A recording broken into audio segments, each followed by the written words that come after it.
Hello everyone. In this video, I'll be translating and summarizing the latest Urdu broadcast by Shahbaz Gill to make it accessible for our English-speaking audience.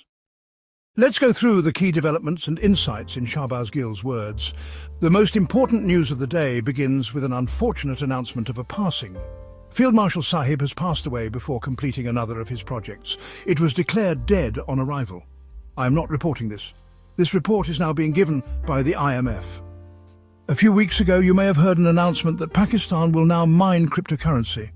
And for this project, the government of Pakistan will provide 2,000 megawatts of electricity at a low price.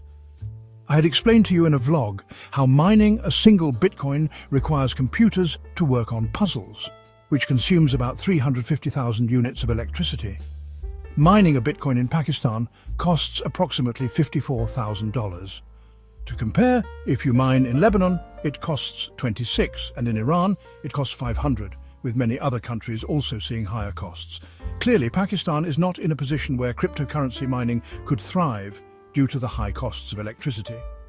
The reason for this is that the electricity generation plants were set up with the involvement of the Sharif family, the Zardari family, and of course, Chowdhury Nizamuddin. As we know now that no project happens without the approval of Chowdhury Nizamuddin. If expensive power plants were set up back then, Chowdhury Nizamuddin was also involved in this. We have bought such expensive electricity that we are now stuck in circular debt. Just a few days ago, we reported that Pakistan has borrowed 1,300 billion rupees from local banks at very high interest rates. These are the same powerful financial figures who have collaborated with the Sharif family, Zardari family, and Chowdhury Nizamuddin to set up these expensive power plants. As a result, today we find ourselves stuck in a mess. Despite the financial agreements made to clear some of these debts, the electricity bills keep rising. For example, if your bill is for 200 units, it may cost around 300 rupees.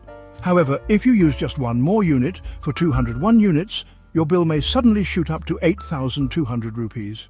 This kind of overcharging is rampant, and reports by journalists like Shahbaz Rana and others are now pointing out that the government is involved in this scheme to fleece the public, especially those who are just above the minimal consumption limit.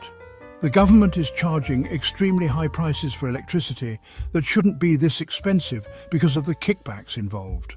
The reports are also alleging that even the Prime Minister, Shahbaz Sharif, and his relevant ministers are involved. The people are being duped, and the expensive electricity, which should not be this costly, is a result of these corrupt projects. Meanwhile, as the government promotes Bitcoin mining to gain some international favor, the IMF has stepped in and pointed out the impossibility of this plan, especially with the current state of the country's electricity situation. Now, the IMF has openly questioned how the government plans to provide 2,000 megawatts of cheap electricity for such a project when the general public is unable to even pay their electricity bills. The IMF has rejected the idea, calling it a fraud.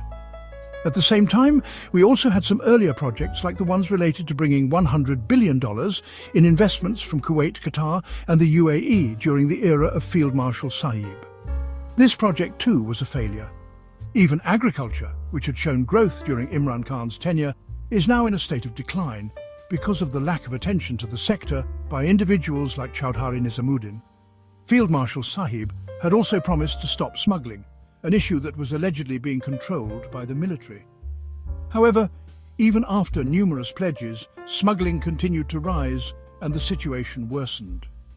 Despite the government's claims that things were improving, many major international companies like Microsoft, Total, Shell and Uber have now left Pakistan due to the ongoing instability and corruption. Now, Microsoft has officially announced that it will be leaving Pakistan. In Imran Khan's era, Bill Gates had come to help with polio eradication, and they had hopes of doing more business in the country. However, with the current situation, the company has decided to withdraw from Pakistan. This is just the latest in a series of companies that have exited the country. And now we have news from Gujranwala. A man had a 3,800 rupee electricity bill, and because he couldn't pay it, he connected a fan to his neighbour's line. As a result, he was charged with electricity theft and thrown in jail.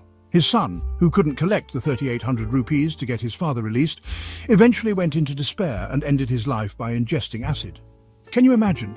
A state that claims to be growing stronger and advancing, yet the poverty, the corruption, and the suffering of ordinary citizens like this man are not only ignored but worsened by the very systems that should be helping them. This tragic event is just one example of how people are being crushed under the weight of corruption, mismanagement, and broken promises. The number one is the one who keeps talking day and night. Strong and firm, and yet Captain Imran Mazari was saying that you shouldn't ask the state what it gave you. Ask what you gave the state. In my opinion, regarding the 3,800 rupee electricity theft bill, the poor man has been imprisoned because of it, and as a result his son drank acid and today he's almost buried beneath the ground. I think Captain Imran Mazari should take the poor man to that grave and say, "This is what I've given." So, now is it my right to ask the state why it couldn't provide me with a 3,800 rupees subsidy? The 3,800 rupees that equals a few dollars. You couldn't give me that. But you were ready to subsidize 2,000 megawatts of electricity for cryptocurrency. You couldn't subsidize me. You couldn't even allow me to pay my installments for the bill. You didn't even give me a few months of grace. You simply put me straight into jail. These are our deeds, and of course, if you ask Captain Iman Durrani, she will tell you that we don't claim everything the military does is right, but whatever is done, it is in the national interest. So now that Mr. Gulzarwala is involved, let him know that whatever is happening, it's in the national interest. Your son is gone, so it's for the national interest. You are in jail, so it's for the national interest. You have to endure. The next news is from Ishfaq Tola, who is an economist, businessman and investor. He said that if the government continues with these same policies, the dollar will soon rise to 300 rupees. In fact, it will go above 300. He said that the dollar is already trading above 284 in the interbank market.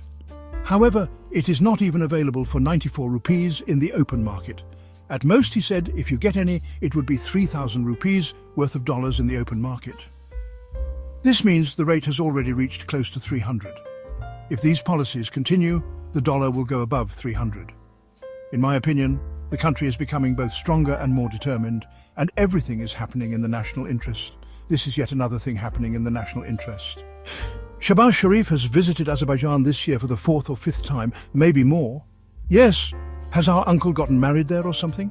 We need to find out because honestly, every second week he is in Azerbaijan.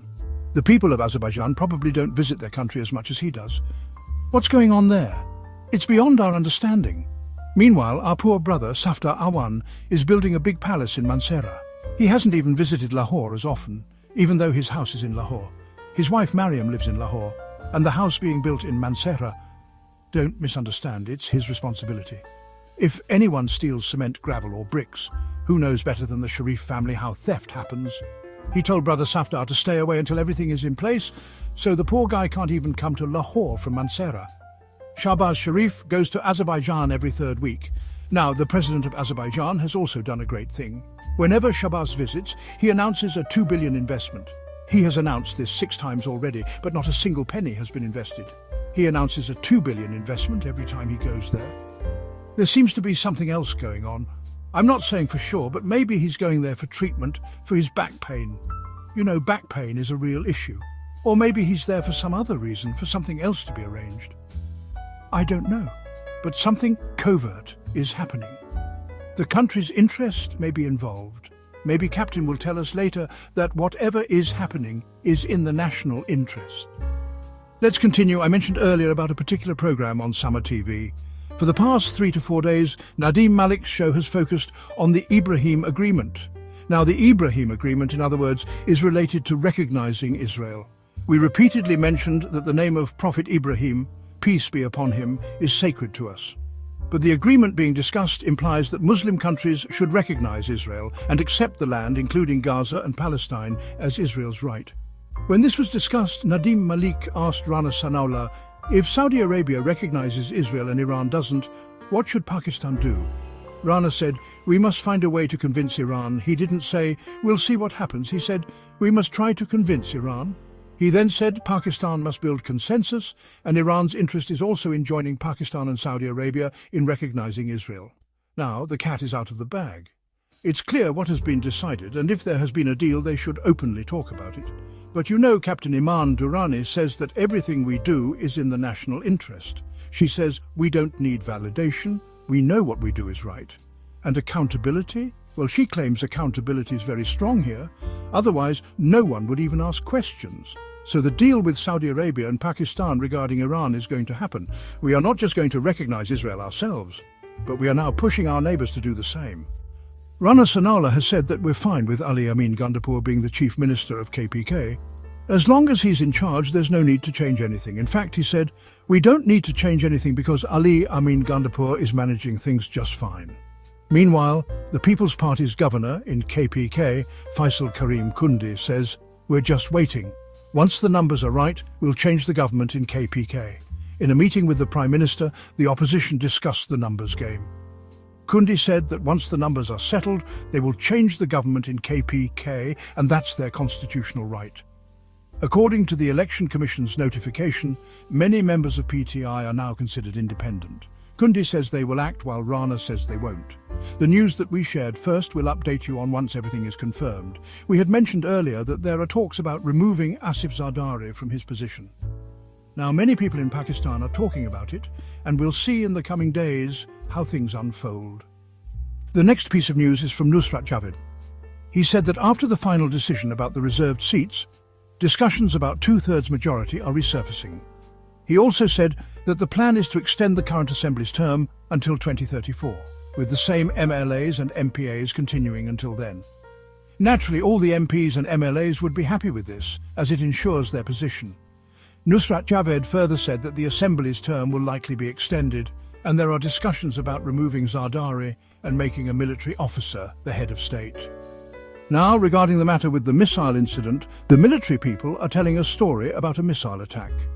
They are saying they fired a missile but were concerned it would land on civilian areas.